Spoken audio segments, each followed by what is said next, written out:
ಇನ್ನೊಂದು ಕಡೆ ಸಂತ್ರಸ್ತೆ ನೇತ್ರಾವತಿ ಕೂಡ ಎಂಎಲ್ಎ ಕೃಷ್ಣಪ್ಪ ಅವರ ನಡತೆಯನ್ನ ಖಂಡಿಸಿದ್ದಾರೆ. ಶಾಸಕರ ವಿರುದ್ಧ ಪೊಲೀಸ್ ದೂರು ಕೊಟ್ಟು ಹೋರಾಟ ಮಾಡ್ತೇನೆ, ಮಹಿಳಾ ಆಯೋಗದ ಮೊರೆ ಹೋಗೋದಲ್ಲದೆ ಪಕ್ಷದ ವರಿಷ್ಠ ದೇವೇಗೌಡರಿಗೂ ದೂರು ಕೊಡ್ತೇನೆ ಅಂತ ಖಡಕ್ ಆಗಿ ಪ್ರತಿಕ್ರಿಯಿಸಿದ್ದಾರೆ.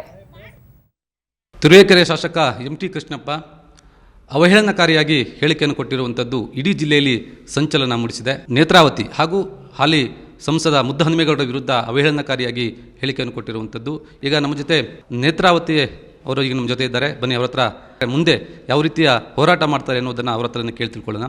ಈ ರೀತಿಯಾದ ಒಂದು ಹೇಳಿಕೆ ಕೊಟ್ಟಿರುವುದು ಎಷ್ಟು ಸರಿ, ಮತ್ತು ಏನಕ್ಕೆ ನಿಮ್ಮ ಮತ್ತು ಅವ್ರ ನಡುವೆ ಏನಕ್ಕೆ ಈ ರೀತಿಯ ಒಂದು ದ್ವೇಷ ಇದೆಯಾ, ಏನು ಕತೆ? ದ್ವೇಷ ಏನೂ ಇಲ್ಲ ಸರ್. ನಾವು ಜೆ ಡಿ ಎಸ್ಸಿಂದನೇ ಗೆದ್ದಿದ್ದು. ಜೆ ಡಿ ಎಸ್ಸಿಂದ ನಾವು ಅಧ್ಯಕ್ಷರಾಗುವಾಗ ನಮ್ಮಲ್ಲಿ ಮೆಜಾರಿಟಿ ಇರಲಿಲ್ಲ. ನಾವು ಬೇರೆಯವ್ರನ್ನೇ ನಾವು ಕರ್ಕೊಂಬಂದಾಗಿದ್ದು. ನಾವು ಜೆ ಡಿ ಎಸ್ಸಿಂದ ನಾವು 3 ಜನ ಆಗಿದ್ವಿ. 3 ಜನ ಆದಮೇಲೆ ನಮ್ಮದು ಮುಗಿದ ಮೇಲೆ ಇವಾಗ ಬೇರೆ ಕ್ಯಾಟಗರಿ ಬಂತು. ಅದು ಬಂದ ಆಗಲೇ ಎಲೆಕ್ಷನ್ ಆಗಿ 3 ತಿಂಗಳಾಗಿದೆ. 3 ತಿಂಗಳಾದಮೇಲೆ ನಾವು ನಮಗೆ ಸಪೋರ್ಟ್ ಮಾಡಿದರು. ನಮಗೆ ಸಪೋರ್ಟ್ ಮಾಡಿದವ್ರಿಗೆ ನಾನು ಸಪೋರ್ಟ್ ಮಾಡಿದ್ದೀನಿ. ನಾನು ರಾಜಾರೋಷವಾಗಿ ಕೈ ಎತ್ತಿದ್ದೀನಿ. ನಾನೇನು ಇದು ಮುಚ್ಚುಮರೆಯಿಂದ ನಾನು ಮಾಡಿಲ್ಲ. ಅಲ್ಲ, ಈಗ ನೀವು ಕಾಂಗ್ರೆಸ್ ಕಾಂಗ್ರೆಸ್ ತಾನೇ ನೀವು ವೋಟ್ ಹಾಕಿರೋದು? ಕಾಂಗ್ರೆಸ್ಸಿಗೆ ಸರ್. ಸೊ ಮೊನ್ನೆ ಹೇಳಿರುವಂಥ ಹೇಳಿಕೆ ಬಗ್ಗೆ ಏನು ಹೇಳ್ತೀರಿ ನೀವು?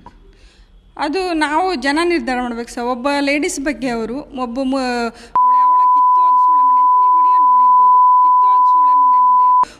ಮುದ್ದಹನುಮೇಗೌಡರು ಕರ್ಕೊಂಡೋದ್ರು. ಏನು ಮಾಡಿರೋ ಗೊತ್ತಿಲ್ಲ, ಏನು ಮಾಡಿ ಕಳಿಸಿರೋ ಗೊತ್ತಿಲ್ಲ ಅಂತ ಅವ್ರು ಮಾತಾಡಿರ್ಬೇಕಾದ್ರೆ ಅವರು ಜನಪ್ರತಿನಿಧಿ, ನಾನು ಜನಪ್ರತಿನಿಧಿ.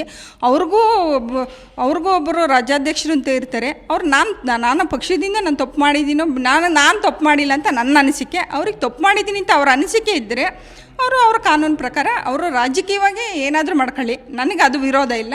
ಬಟ್ ನನ್ನನ್ನು ಈ ಶಬ್ದದಿಂದ ಬೈದಿರೋದ್ರಿಂದ ನಾನು ಕಾನೂನು ಹೋರಾಟ ಮಾಡೇ ಮಾಡ್ತೀನಿ. ಈಗಲೂ ಕೂಡ ಯಾರೋ ಮಾಧ್ಯಮದವರು ಫೋನ್ ಮಾಡಿದರು. ಆ ಮಾಧ್ಯಮದವ್ರ ಕೈಲಿ ಅವ್ರು ಹೇಳಿರು, ನಾನು ಒಬ್ಬ MLA ಆಗಿ ನಾನು ಬೈಯೋಕ್ಕೆ ನನಗೆ ಹಕ್ಕಿದೆ ಅಂತ ಹೇಳಿರು. ಹಾಗಾದ್ರೆ ನಾವು ಏನಾಗಬೇಕು? ಪ್ರಾಣ ಕಳ್ಕೋಬೇಕಾ? ಈಗ ನಾಳೆ ದಿವಸ ಅವರು ಬೇಕಾದ್ರೆ ನಮಗೆ ಪ್ರಾಣ ಭಯ, ನಮ್ಮ ಫ್ಯಾಮಿಲಿಗೆ ಬೇಕಾದ್ರೆ ಅವರು ಪ್ರಾಣ ಭಯನೂ ಕೊಡ್ತಾರೆ. ಇಷ್ಟೆಲ್ಲ ಮಾತಾಡೋರು ಏನು ಬೇಕಾದರೂ ನಾಳೆ ದಿನ ಮಾಡ್ತಾರೆ. ನನಗೆ ಪ್ರೊಟೆಕ್ಟ್ ಬೇಕು. ಆದರೆ ನನಗೆ ಒಟ್ಟಿಗೆ ನನ್ನಂಥ ಮಹಿಳೆ ಇನ್ನು ಮುಂದೆ ಯಾರಿಗೂ ಈ ಥರ ಆಗಬಾರ್ದು. ಇನ್ನು ಮುಂದೆ ಅವರು ಈ ಶಬ್ದನ ಉಪಯೋಗಿಸ್ಬಾರ್ದು. ಯಾರೇ ಆಗಲಿ, ಯಾವ ರಾಜಕೀಯದವರೇ ಆಗಲಿ, ನೀವು ಯಾವ ಜಾಗದಲ್ಲೇ ನಿಲ್ಲಿ, ಈ ಥರ ಯಾರಿಗೂ ಎಲ್ಲರೂ ಈಗ ಅವರು ಒಬ್ಬ ತಾಯಿ ಹೊಟ್ಟೆಯಲ್ಲಿಂದನೇ ಬಂದಿರೋದು. ಅವ್ರ ಮನೆಯಲ್ಲೂ ಹೆಣ್ಮಕ್ಳವರೇ, ಎಲ್ಲರ ಮನೆಯಲ್ಲೂ ಅವರೇ. ಇದು ಇಲ್ಲಿಗೆ ನಿಲ್ಲಬೇಕು ಅನ್ನೋದು ನನ್ನ ಹೋರಾಟ. ನಾನು ಅವ್ರ ಪಕ್ಷದಿಂದ ತಪ್ಪು ಮಾಡಿದರೆ ನನಗೆ ಅದು ಏನು ವಿರೋಧ ಇಲ್ಲ. ಬೇಕಾದ್ರೆ ನಾನು ನಾಳೆನೇ ಉಚ್ಚಾಟನೆ ಮಾಡಲಿ ಅವ್ರ ಪಕ್ಷದಿಂದ, ನನಗೆ ಅದು ವಿರೋಧ ಇಲ್ಲ. ನನಗೆ ಅವರು ಬೈದಿರೋದು, ಎಲ್ಲರಿಗೂ ಅವಹೇಳನ ಬೈದಿರೋದು ಎಲ್ಲ TV ಬಂದಿದೆ, ನೋಡಿದ್ದಾರೆ. ನೀವು ವಿಡಿಯೋ ತರಿಸಿ ನೋಡಿ. ಅವ್ರದ್ದು ಇಲ್ಲೇ ಗೊತ್ತಾಗುತ್ತೆ ಅವ್ರದ್ದು ಎಷ್ಟು ದುರಹಂಕಾರದ್ದು ರಾಜಕೀಯ ಮಾಡ್ತಾವ್ರೆ ಅನ್ನೋದಕ್ಕೆ.